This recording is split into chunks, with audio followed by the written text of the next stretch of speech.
Well, you have those people that are out there missing. They're alone out there. And then you have those that are taken. And that's what this show's about. To be honest, we need to start caring.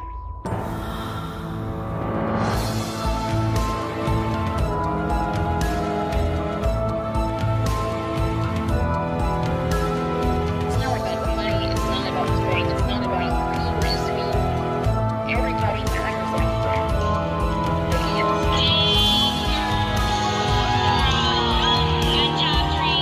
The missing are a huge diversity of people.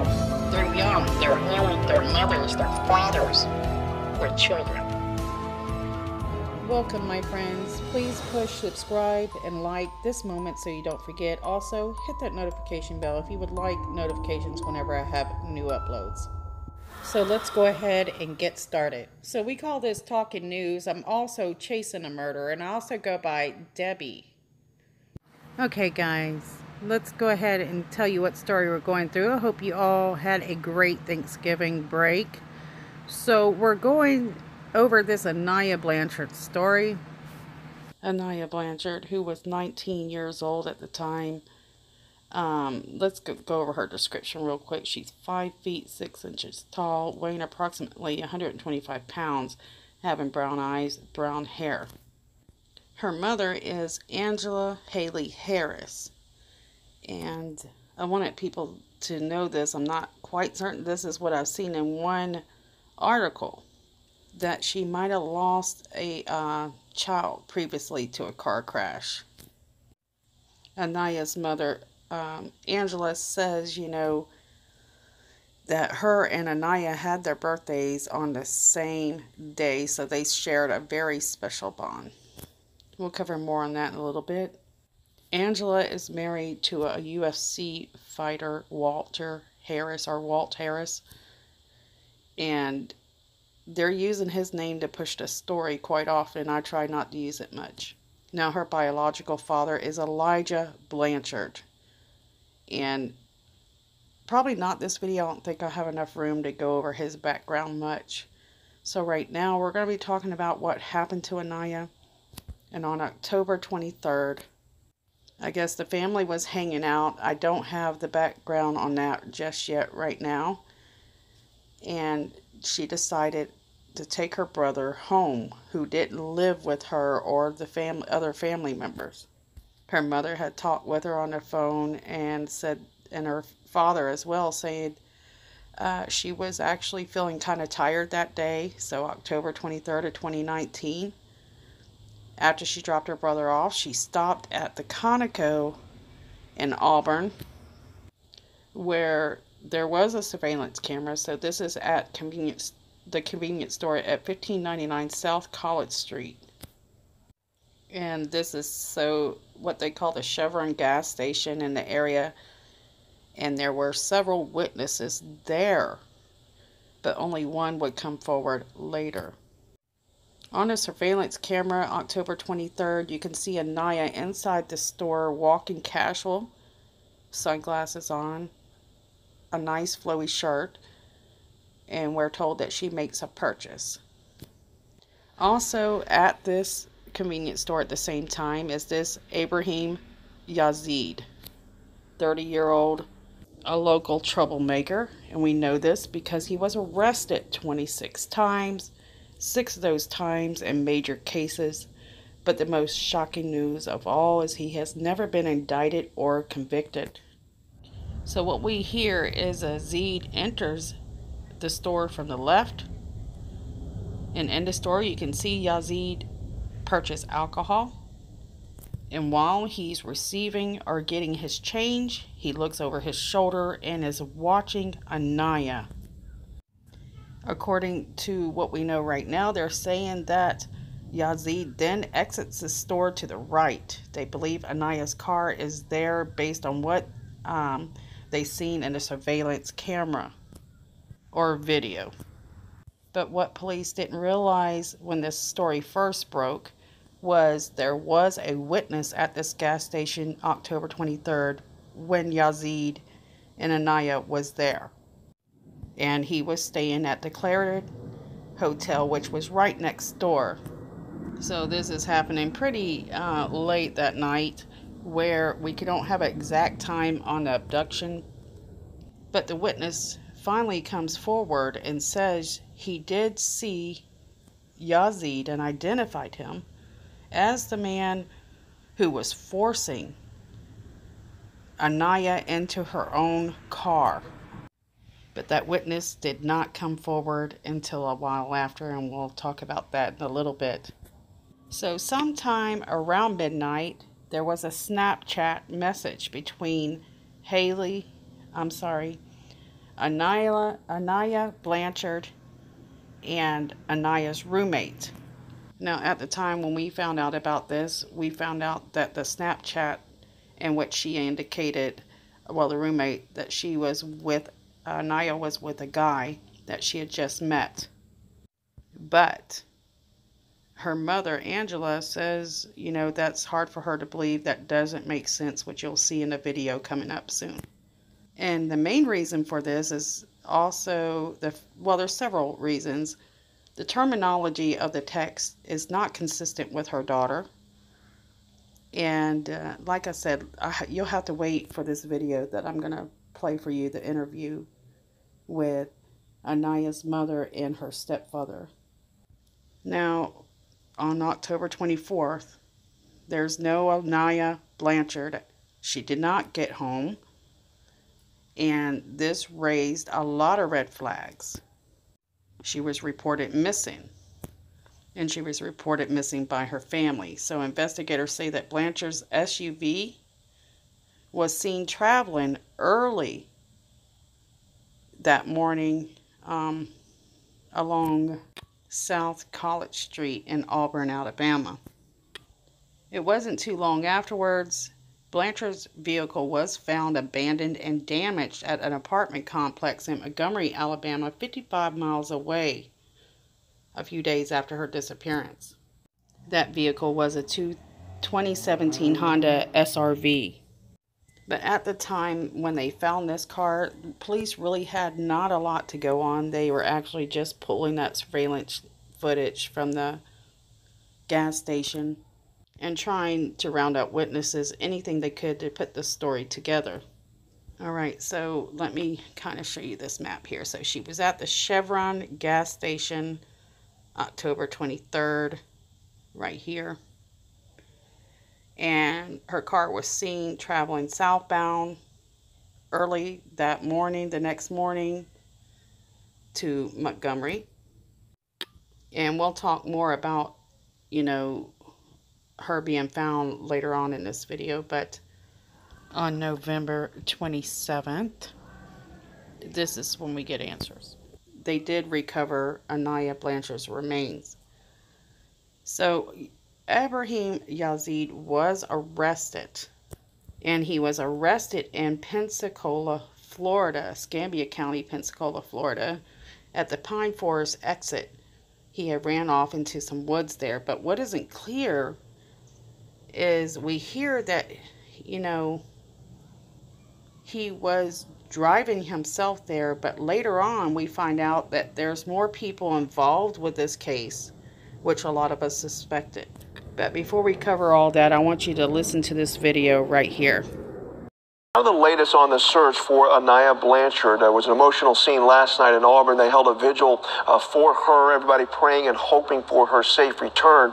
And as you know, she's been missing now since a week ago, last Wednesday night. And there's a lot of folks just talking and sharing their thoughts on finding her. Now, Aniah's mother, Angela Harris, and her stepfather, Walt Harris, who still live in Homewood, are staying in Auburn during this very difficult time. And they join us now live from Auburn, from the Auburn Hotel and Conference Center there for a very difficult interview, no doubt. Walt, Angela, thank you both for being with us this morning. You're welcome. When you and I, we were texting yesterday, to be clear with our viewers, you wanted to come on TV again to talk about this. And this is the first time we've had you two on together because of your concern, obviously, for your daughter and keeping her face out there, people looking for her. Any new information at all this morning that either of you have been told? No, we have not heard anything this morning. We are hoping that we will get some information this morning or today. Angela, our hearts just breaks for you and Walt. I can't even imagine how you're feeling. And I know that you know so many people have been hoping and praying and just wanting answers here. And Walt, you can jump in here too. But I know one of the things that you have not gotten a lot of information from police. We know police do keep certain things to themselves for the investigation's sake. But talk about your concern about that you're not getting a lot of information right now. It's just the father. You want to kind of know what direction they're going in and what they're thinking, and we kind of have an idea, but there's not a lot of information flowing. Which, like you said, we understand that. We understand that they can't tell us everything that they're doing and what's going on exactly to the T. But as mother and father, we really want to know any information so we can continue to try to get closer and closer to finding our daughter. Absolutely. That's just the main thing. Angela, I want to ask you, initially when you spoke to us, you talked about that there might have been another person she was with, a young man. Listen, we don't want to compromise anything that police are trying to do here when I ask this question, so I want to say that up front. But was that something that might have been just speculated on, or did you know that for sure that she might have been with somebody she had just met? Well, really, it is just speculation because there was a message from her Snapchat to her roommate. It's that she was with someone. That doesn't necessarily mean that was her. So we don't know that for a fact, but that is what message that her roommate was Snapchatting her. Where are you? Are you close to home? And she says yes. And she says, who are you with? And she says a certain male's name. And she says, well, our roommate said, I wish you would have let me know. And I waited up on you. I love you. I'm going to sleep. I love you. And it was Aniah, or their message back was, I'm sorry, and I love you too. Let's clarify kind of what you're... pure speculation. I want to clarify, Angela, and what you're kind of saying there. Speculating that possibly somebody else, somebody who may have taken her, if that's what happened, may have been messaging back. Is that what you're saying, possibly, that you're alluding to? Yeah. It's just weird, that you go from what we know when she left us. When I last saw her and her brother, she told me verbatim that she was tired and, that she needed to get back. Because she was tired, and I had suggested to her that she let her brother drive. She was like, "No, I'm fine. I have a Mountain Dew in the car, and I'll just drink that." And I said, "Okay, well, if you get tired, let your brother drive." He said, "Okay, I can do it." She said, "Okay, he could." So they left, and for her to be going to meet somebody on, her own after that fact, I just don't think that, knowing her now like I know her, that's not, something she would have done. So from what y'all understand, you said they went together. Did they separate once they got to the Auburn area? And I know Angela had said, your son kind of encouraged her, you're tired, you need to go on home. Is that the point they separated? Yeah, she dropped him off at home, and she headed home. And the store that they released the footage of her in is literally like right past her house. So she wanted, obviously, a bag of chips to go home. Like, you're not going out, you're not in that mind frame of going out if you're buying a bag of chips. We know her cell phone battery was low. She was standing right next to a case of chargers, and she could have bought a charger if she was planning to go do something. So there's just a lot of things that don't add up for us as parents, and we just want to know. Honestly, that's just kind of where we are with it. Walt, we just really, really want to know. Dana White is now offering a very substantial reward for any information that might lead to finding her safely or who might have been involved with this. Of course, he's the leader of the UFC, and you're a professional fighter as well. I'm just, can you talk about the overwhelming support you guys have received and what that has meant to you as a family? It's overwhelming to say the least. I mean, it's just, I've gotten so much love and so many messages, and my wife has as well. Our family has just been embraced during this moment, and I personally want to just thank everybody, who's reached out, who's called, who's texted, who's been here. We've had hundreds of people here in Auburn with us. It's been overwhelming, but it's amazing to see how much people, really care and how much they love Aniah. So that means a lot to us, and we just want to say thank you. Angela and Walt, I said earlier on that these are the most difficult interviews that we ever do. And I know that you want to be here. Your hearts are breaking, but you want this message out. Just maybe the chance that someone watching knows something. So before we wrap up, if you can, what message do you have to someone out there who may know something? I know somebody. There has to be someone who knows something. And I just want them to know that Aniah is loved. And Aniah is just a amazing girl. She's just happy all the time, fun-loving. She wants to make everybody laugh. She's a nurturer. She is my best friend. And I had her on my birthday, so we kind of have, a special bond. It's different. But I just want somebody, please, if you know anything, we have to have her back. We have to have her back. Just don't be afraid. Just please, and go call the police, call the tip line. Please call and let them know if you saw anything that you might have to do with Aniah at any time. Please. Well, we want you both to know we're standing with you with the optimism and hope and positive thoughts that she'll be found safe. Angela and Walt, thank you both so much. We are, as Mike said, we're all still praying for you, and we believe she's going to be found safe. We just have to believe that. Yes, ma'am. Yes, Thank you. Thank you. We'll take a break. We'll be right back. So very, very sad interview. So we all know now that was not the case. She was not found alive and well, which we were all hoping for and we were rooting for. But her remains were found. They have been identified as Aniah Blanchard. And this is where we're going to go over a little bit more timeline before we start getting into that part again. So on October 25th, we know that they found her abandoned car near the apartment complex 55 miles away in Montgomery. On October 27th, on a Sunday, a vigil was held for the teen who, according to her mother, was with a man the night that she went missing. On October 28th, 2019, the surveillance video was released. So the police released that surveillance video, but during this time, we really still didn't know much. So this was at the Chevron gas station on South College Street in Auburn. And what they tell us is that this video does show Aniah inside the store, but it does not show her abduction. And the video was recorded just before her vehicle was seen traveling southbound on South College Street, which was around 12:30 a.m.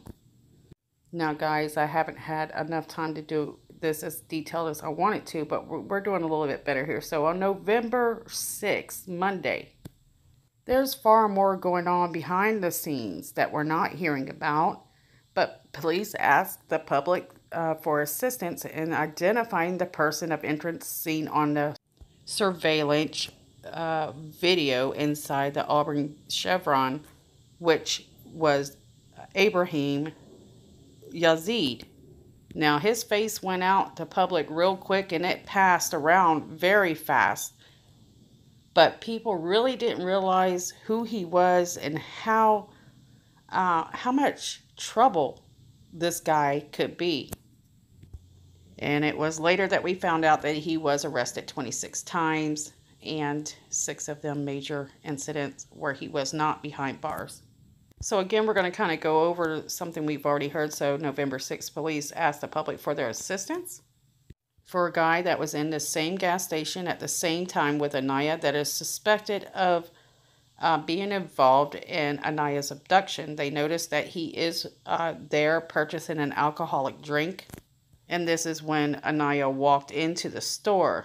He got change. He looks over his shoulder and watches Aniah. And at this time is when the police tell us that they located a witness that was able to identify him. So on November 8th of 2019, Yazid was arrested in Escambia County, Florida. Yazid was arrested in the early morning hours of November 8th in Escambia County, Florida. He went to the hospital. As you all know, he had that black eye and was booked in Escambia County Jail before finally being extradited back to Lee County, Alabama to face the first-degree kidnapping charges. So the affidavit revealed that there was residue in the vehicle, and there was also, talk of a witness that was coming forward. So the court documents were detailing probable cause for Yazid's arrest, including those grisly new details. So the affidavit revealed that this evidence they found in the car was indicative to someone suffering a life-threatening injury. And it was also located on the passenger compartment. So this residue was later determined to be Blanchard's. And then also, this witness come forward and stated that he saw Yazid forcing Blanchard into the vehicle the night of her disappearance. Now, what I want to do is kind of backtrack on some dates here. So, also on November 7th, according to court records made public, the Auburn Police and the U.S. Marshals of the Gulf Coast Regional Fugitive Task Force members went to a man's house named Johnson, David Johnson Jr. in fact, and this is on Placid Drive.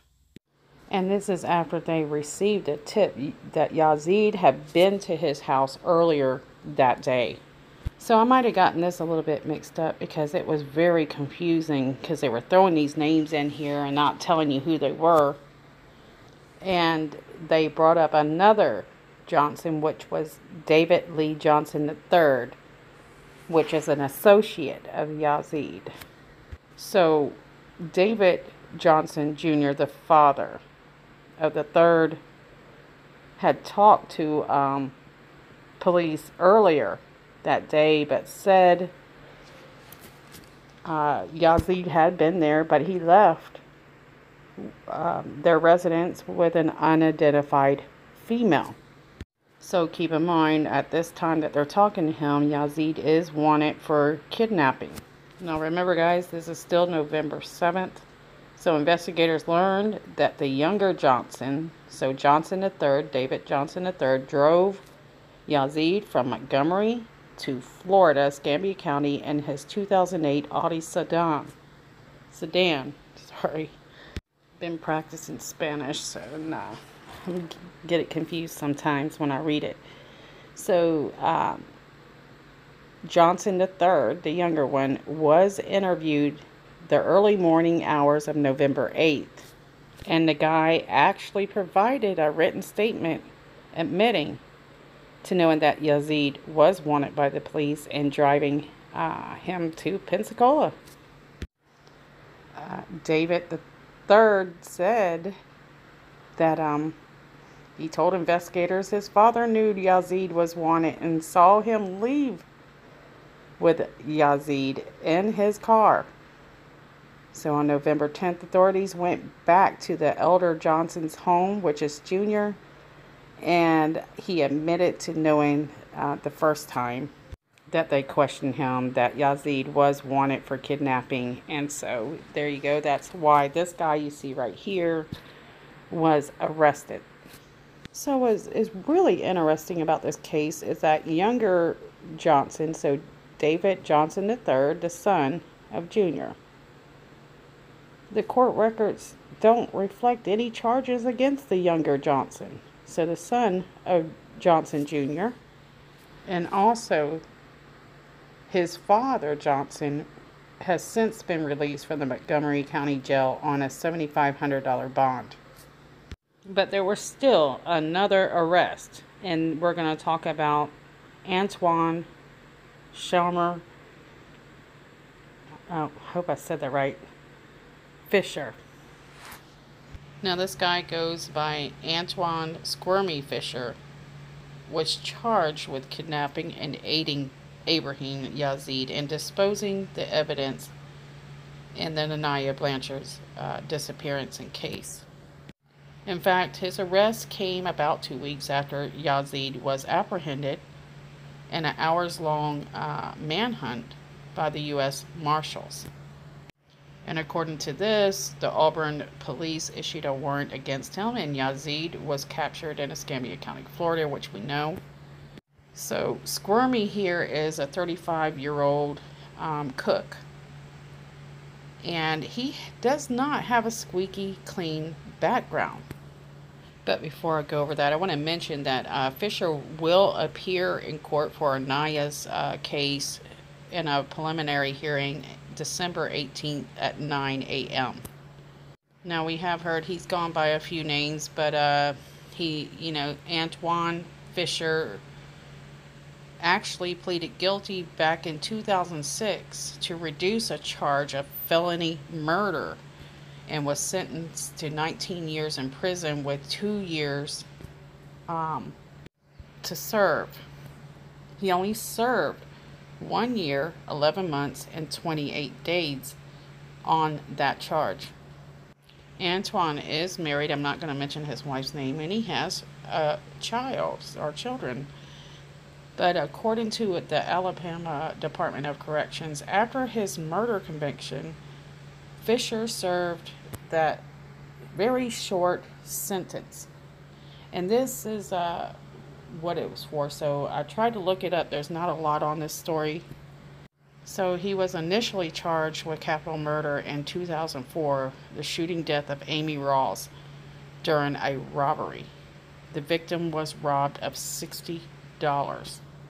And the thing is about this is this case is under ANTWON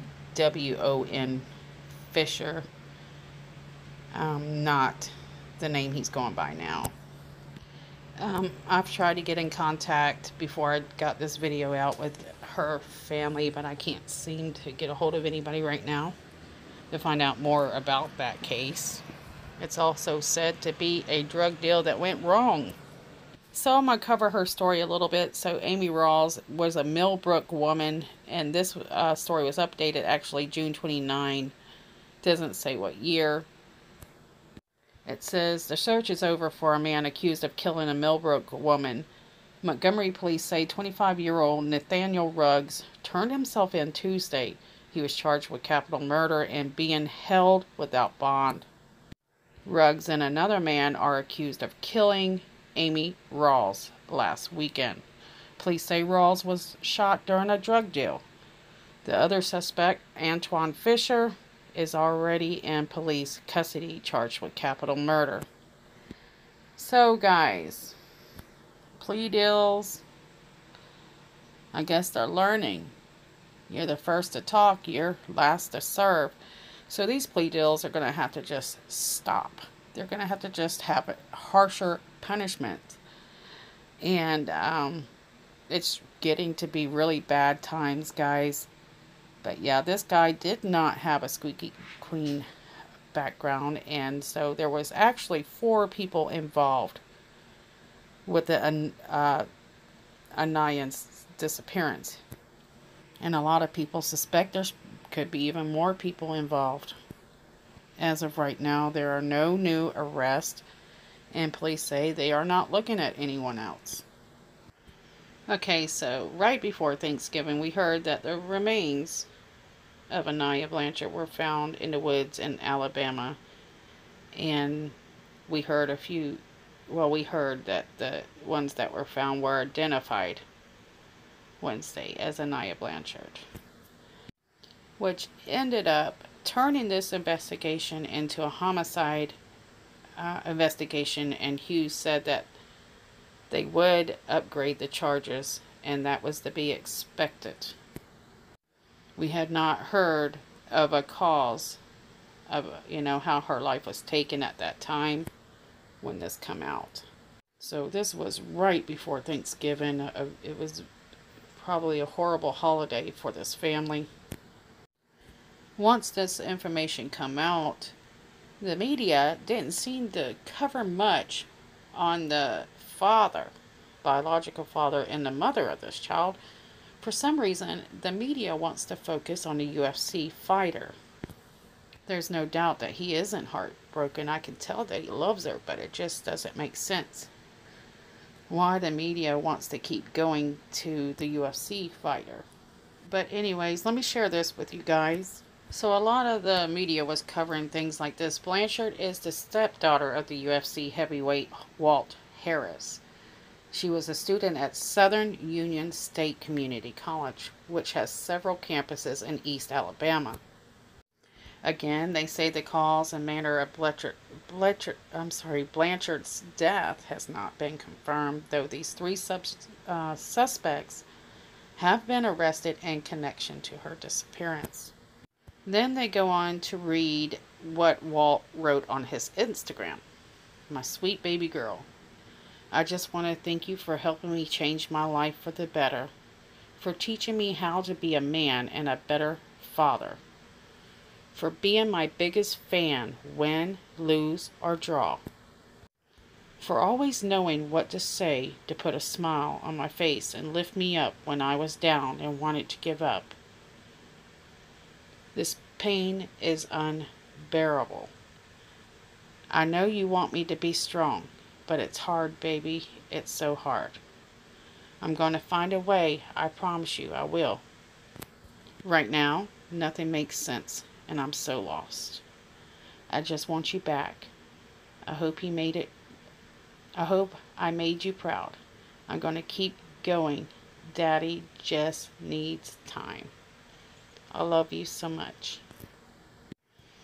Yes, that is very touching. Very touching. But, oh my goodness, I hit my max here, guys. I've got to be able to make longer videos here soon. But if you guys didn't check out Angela Haley Harris's video where she come out and spoke, that was very heart-wrenching. I think it's on the video I uploaded just before this one, so go check that out if you haven't seen it. So right now, I'm still doing some investigating.